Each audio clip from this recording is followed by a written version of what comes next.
Et dans un monde totalitaire, on l'a vu dans l'ex-URSS, il faut des portes de sortie, et c'est pour ça qu'à un moment donné, dans la fin du régime de l'ex-URSS, il y avait un taux d'alcoolémie absolument effarant, les gens se droguaient, etc. C'est-à-dire qu'on a besoin de quitter cette réalité.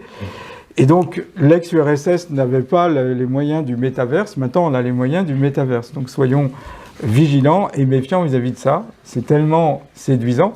D'ailleurs, quand vous êtes mal, vous ne pouvez pas lire un livre, mais quand vous êtes mal, vous pouvez être envahi par les images. C'est là toute la différence. D'ailleurs, les gens, quand ils sont mal dans leur peau, voire dans un état micro-dépressif, ils allument la télé et la télé les envahit. Et pendant les quelques heures qui vont laisser le programme envahir, il y a une espèce de sensation illusoire que ça va mieux. En fin de compte, ce n'est pas une amélioration de fond, c'est tout simplement un Prozac transitoire. De façon assez paradoxale, on a longtemps opposé les sociétés dites traditionnelles qui avaient deux mondes, le monde de la réalité ordinaire et un monde invisible dans lequel on trouvait des dieux, des émissaires des dieux, des maîtres des animaux, etc. Mais nous aussi, on a deux mondes. Il y a le monde réel et le monde virtuel.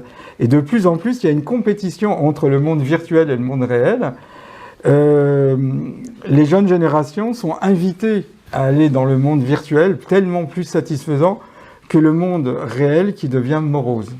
À nous de retrouver la sublimation du vivant en vivant intensément le monde réel.